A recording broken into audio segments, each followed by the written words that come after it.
C'est lors d'une violente et symbolique scène de tempête qu'apparaît, auréolé de gloire après sa victoire sur les Turcs, Othello, un Maure, général de l'armée vénitienne et gouverneur de Chypre.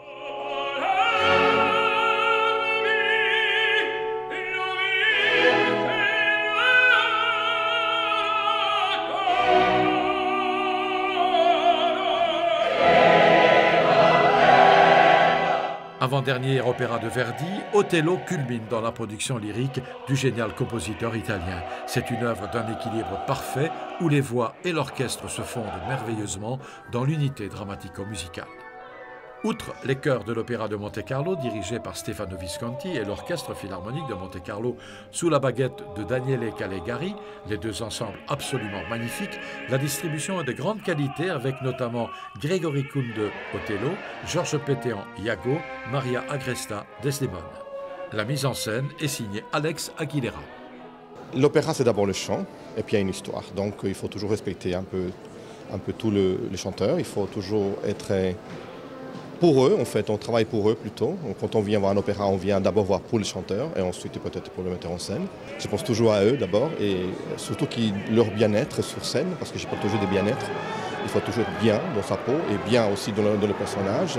Et voilà, on commence comme ça, puis on travaille, c'est une discussion avec les chanteurs, puis après on trouve quelque chose, un point commun, et voilà.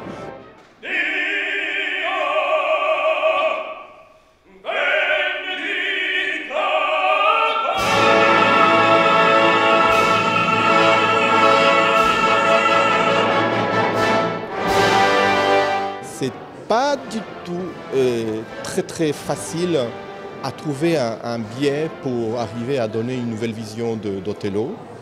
Mais je suis content dans cette production, je suis content. J'ai essayé de donner un peu une autre vision plutôt psychologique du personnage. Et je pense que les gens vont le voir, et j'espère que les gens vont aimer.